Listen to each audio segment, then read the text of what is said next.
Ouvrez grand vos oreilles, la symphonie de Kandinsky va résonner.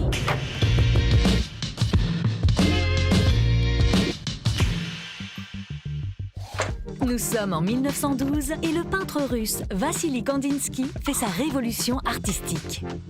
Avec l'arc noir, le peintre abandonne le figuratif pour l'abstrait. Il se libère de la représentation de l'objet. La photographie et le cinéma le feront bien mieux désormais. Il suffit de 3 formes vibrantes affranchies de la pesanteur pour que Kandinsky se transforme en chef d'orchestre. La toile devient une partition où toute la gamme de son talent va s'exprimer. Passionné de musique, l'artiste transforme les sons en couleurs. Avec cette œuvre construite sur le principe de la dissonance, empruntée à l'univers musical d'Arnold Schoenberg, on entre dans un monde spirituel. Aucune piste de lecture connue pour donner le ton. L'arc noir nous met face à nos émotions. Chapeautant presque l'entièreté de l'œuvre, se dresse la pièce maîtresse qui a donné son nom au tableau, l'arc.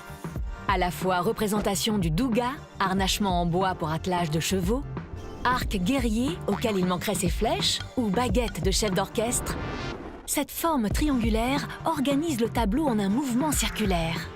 Le tempo ainsi donné impulse l'élan créateur et libérateur. De part et d'autre des 3 sommets de l'arc, 3 planètes colorées évoluent et s'entrechoquent dans un étrange ballet.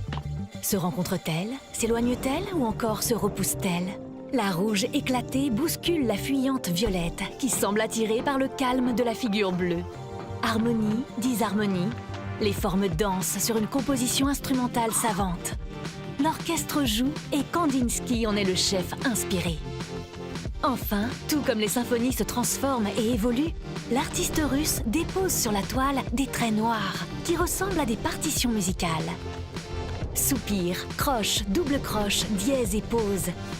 Des respirations pour mieux se laisser envahir par la musique et ses couleurs.